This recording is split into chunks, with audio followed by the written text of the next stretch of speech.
Welcome back, brave souls. Today we're checking out the Taiwanese horror film Them Behind the Door. This movie has more ghosts than people, with the fear factor completely maxed out. You may want to share with your friends to watch this movie together. The story is set in a haunted apartment building. Our main character, Chin-Wei, brings her daughter Chin-Mei to rent a place here to save money. The building manager, Liang Bo, shows her into an apartment. This pitch-black space feels completely lifeless. As soon as Liang Bo enters, he lights a cigarette, and Chin-Wei immediately says, "Don't smoke, there's a child here."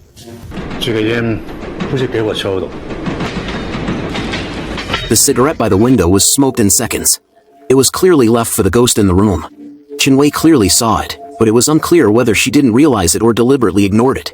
Maybe right now, the dirt cheap rent matters more than anything else to her. After that, Chin-Wei thoroughly cleaned the house, then took his clothes to the laundry room to wash. That's when she noticed room 613 next door, covered with spiritual talismans and wrapped in chains. Nobody dared go near that room.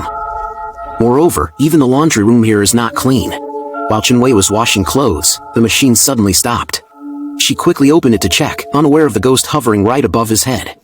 Just as the ghost was about to attack Chin-Wei, a neighbor walked by, forcing the ghost to back off. But once the neighbor left, Chin-Wei was alone again in the laundry room. The ghost continued to watch her menacingly from above. After finishing the laundry, Chin-Wei went back inside. Her daughter wanted to play marbles, but Chin-Wei had to work and didn't have time.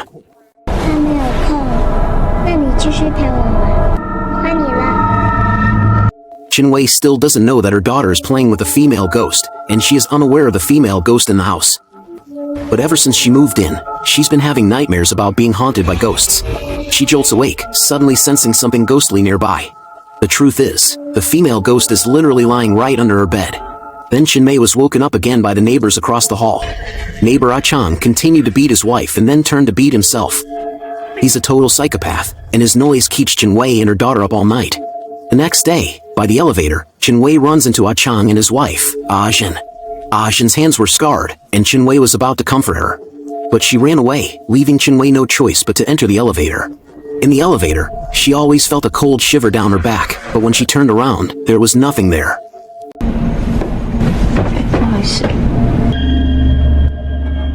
Chin-Wei suddenly realized there wasn't anyone behind him, and she was so terrified he nearly fell apart. The moment the elevator doors opened, she bolted out and ran frantically down the hallway, still feeling something following her. Chin-Wei immediately woke up with a start. It turned out that the female ghost that haunted her day and night just wanted to tell Chin-Wei to stop pressing down on her. She suddenly realized what was going on. Bending down to check under the bed, she found no trace of any female ghost. Then she looked at the mattress again and pulled back the cover, which startled her. There was blood on it. The entire surface was covered in blood stains. Someone had clearly committed suicide on that bed. The situation had become deadly serious. She asked the manager, Liang Bo, to help bring in a spiritual master to set up an altar and perform an exorcism.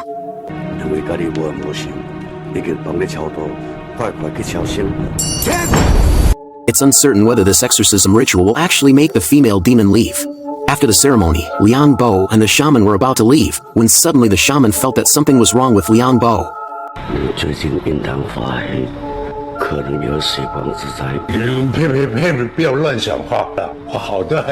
He didn't believe any of it. Even though this building was haunted, Liang Bo had never run into trouble because he knew his limits and never disrespected the spirits. But sometimes, people can be scarier than ghosts. While checking in the middle of the night, Liang Bo suddenly discovered a dark shadow appearing right in front of him. Liang Bo's expression turned panicked before he collapsed to the ground. The next morning, Chin-Wei had just woken up when she discovered something terrifying in her room.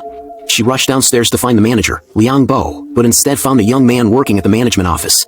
He said that he was Liang Bo's nephew. His name was Xiao Liang, because Liang Bo had been admitted to the hospital yesterday. Then, Chin-Wei hurriedly led him upstairs. On the wall were various ghostly markings, yin-yang cycles, malevolent spirits, vengeful ghosts, all looking utterly spine-chilling.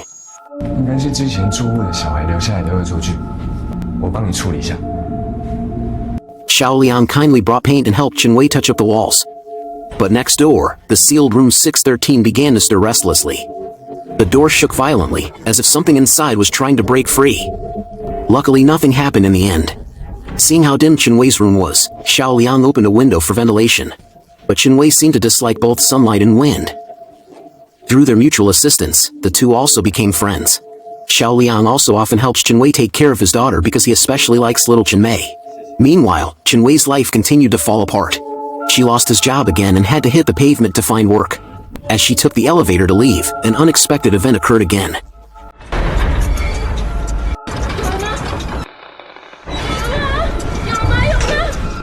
Chenwei urgently calls for help. Suddenly, the elevator doors slide open. She realizes she's on the second basement level and cautiously steps out. She sees a woman ahead who is completely still. But as Chenwei advanced, the other person also advanced. No matter what Chenwei did, the other person followed suit, as if they were the same person. Chenwei sensed something was off and ran for it. But the ghost dropped all pretense and immediately went into full-on flight mode. Terrified, Chenwei dashed into the elevator. She frantically pressed the close button, finally closing the elevator door a second before the female ghost rushed in. But in the end, she fainted in fear in the elevator. When she finally woke up, she found himself in his own bed at home. 我坐电梯，故障卡在地下2楼。地下2楼，我们这边只有地下1楼，没有2楼。 This building doesn't even have a second basement. This leaves Chenwei completely at a loss. However, the hemp rope always breaks at its thinnest part. After seeing a ghost, her daughter Chenmei is again recklessly courting disaster. She wanted to find her ghost friend. She unexpectedly tried to open the sealed room 613. The yin energy is so strong it shakes the whole building, making everyone think it's an earthquake. Chenwei searches frantically for Chenmei all night, until the next morning when the neighbor's boy Xiao Ming, who can see spirits, just found the girl. 你在干嘛？我在走廊上看到他从那里跑出来。你怎么了？走开，你不跟我妈妈。 Chenmei had absorbed too much yin energy, and there was even a female ghost lurking behind her. Then she suddenly began vomiting uncontrollably. The neighbors suggested to Chenmei to take her daughter to the spiritual master upstairs to perform an exorcism. The mage finally succeeded in exorcising the spirit, though it took all his strength. He gave Chenmei incense ash mixed with blessed water to drink, which saved her life. During this time, Xiao Liang had been helping Chenwei constantly, bringing them closer together. Chenwei thought to himself, Xiao Liang is truly a good person. Meanwhile, Ah Chang across the hall was behaving badly. He beat his wife and skipped out on paying the rent. When the landlord came to collect the rent, he saw that Ajin was pretty and wanted to enter their house under the pretext of collecting the rent. Luckily, Chenwei happened to be passing by and intervened. Ajin luckily escaped the awkward situation. A few days later, the landlord came back again. He knocked repeatedly with no response, but when he peeked through the door crack, he saw Ajin sitting inside. The landlord forced his way in, but this time Ajin was acting strangely. Seeing she was alone, he tried to force himself on her. Before he could do it, a noise came from the bathroom. The landlord thought Ah Chang was home and wanted to go in to collect the rent, but Ajin advised him not to open the door. But the landlord ignored her warning and insisted on entering. When he pushed open the door, he was hit by an overwhelming stench. 大哥，请问一下你要躲多久？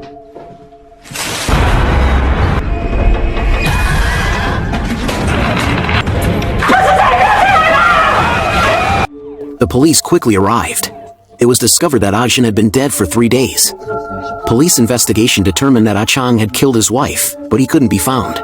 In fact, he was killed by a ghost. While in the laundry room, he was recalling his crime while reassuring himself, I did nothing wrong. But the next second, he was violently pulled into the washing machine by a ghost and died instantly. After death, his spirit was also trapped in this building. There are just too many ghosts in this building now. Currently, the female ghost Ajin has the deepest resentment, and if this continues, she'll become a vengeful spirit. The spiritual master returned to perform rituals.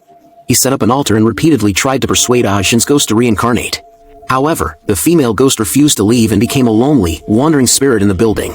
The spiritual master had to give up. Everyone needs to move out fast, he warned. He can't handle this one. In the end, even the spiritual master himself moved out of the building. Chenwei from across the hall witnessed the whole scene.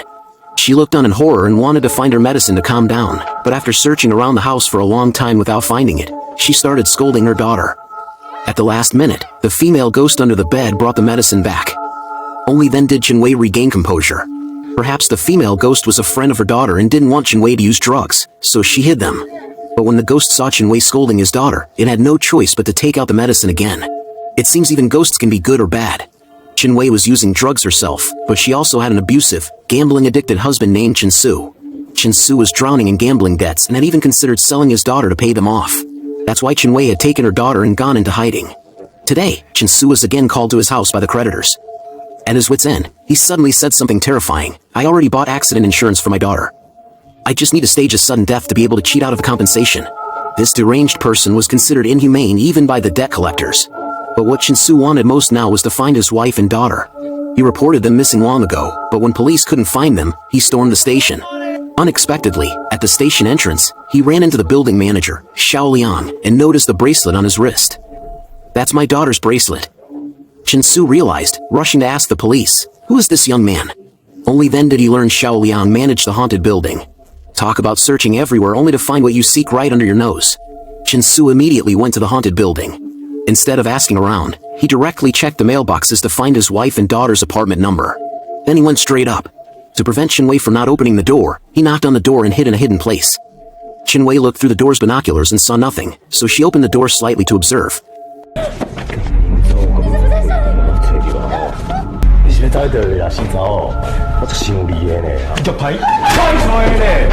After entering the house, he frantically searched for his daughter Chin-Mei, but she wasn't home. In his anger, he started hitting his wife again and even wanted to strangle Chin-Wei. Chin-Wei tried to awaken Chin-Su's conscience, but after a moment of hesitation, he continued to attack. At this moment, Administrator Xiao Liang came in. He had just taken Chin-Mei out to play. Within seconds, the two men were throwing punches. Chin-Su, after being beaten severely, started revealing the truth. Chin-Wei is only his daughter's stepmother with no blood relation, and she's also a drug user. This truth completely shocked Xiao Liang. But at least Chin-Mei had more conscience than Chin-Su. She truly loved this daughter.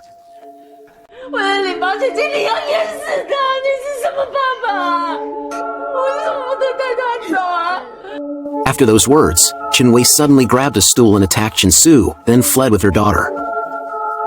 Xiao Liang took them back to his room to treat their injuries. As soon as he entered, Chin-Wei noticed that there were countless bottles of mineral water in Xiao Liang's house. It seemed that he didn't drink tap water. Meanwhile, his daughter wandered into the back room, and Chin-Wei rushed after her, only to find something horrifying. Inside are numerous photos, including ones of Xiao Liang secretly photographing Chin-Wei and her daughter, plus images of various children being abused. This charming, handsome man was actually a dark-hearted killer. He'd been fixated on them from the moment he saw them, but his interest wasn't in Chin-Wei and it was her daughter Chin-Mei. He was a pedophile. Liang Bo had also been murdered by Xiao Liang. Orphaned as a child, Xiao Liang had been adopted by Liang Bo, who turned out to be violently abusive, regularly beating and tormenting him. No wonder his mind became so twisted. At this moment, Chin-Wei wanted to run, but it was too late. Xiao Liang knocked she unconscious. He turned around, ready to make a move on Chin-Mei.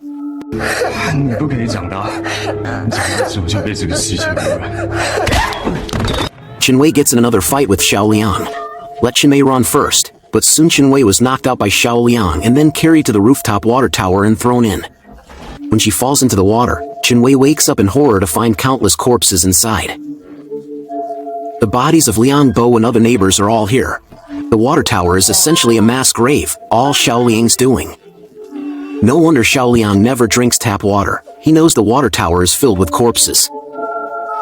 At this moment, 8 of the corpses move or Chin-Wei is too scared, but she feels trapped in the water, unable to escape. After throwing Chin-Wei into the water tank, Xiao Liang goes to catch Chin-Mei but encounters the female ghost who jumps from the building daily.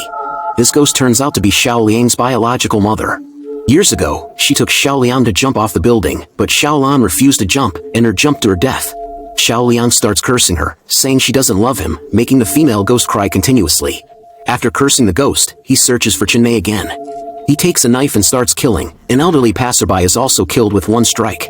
There's only one surviving boy, Xiao Ming, who is hiding everywhere with Chin-Mei because the building has been locked down due to the epidemic. They can't escape the building now. At this moment, the corpse inside the rooftop water tower starts shaking, and the water tower ultimately cannot withstand the impact, collapsing entirely and breaking open. Chin-Wei is finally saved. She puts effort into pushing aside the corpses and gets up to find Chin-Mei. Chin-Mei has already been found by Xiao Liang, but the sealed room 613 suddenly shows strange activity. Xiao Liang sees memories from the past on the door. It turns out that years ago, his mother took him to the rooftop, but in the end, his mother didn't jump. Xiao Liang pushed her off. He was the murderer who killed his own mother. Seeing this, Xiao Liang breaks down mentally. In a moment of hesitation, he is sucked into that terrifying room. It was Xiao Liang's killing that triggered the opening of the ghost door, and he himself was also swallowed by it. But this terrifying ghost door isn't just satisfied with consuming Xiao Liang. Chinwei wants to leave with her daughter, but the ghost door suddenly activates again. Chinsu, who just woke up and walked out the door, is almost sucked in. A voice from the ghost door constantly says, "Give me the child." The selfish Chinsu tells Chinwei to throw her daughter in, but Chinwei naturally refuses. Old Su has no choice but to escape, hiding in a room, but unexpectedly, this room is also haunted. In the end, he's done for. After some chaos, Chinwei finally hides with her daughter in the elevator. But those evil spirits still want to take the child, saying that if Chinwei won't give up her daughter, she should stay instead. At this moment, the surviving boy Xiaoming appears again. He opened the hatch on the elevator ceiling and used all his strength to pull Chinwei up, but he did not have enough strength to help Chinwei climb up, and Chinwei was eventually devoured by the evil spirits. Sometime later, rescue personnel arrive, and only these two children have survived the ordeal in the entire building. Chinwei ultimately becomes a wandering spirit roaming the building,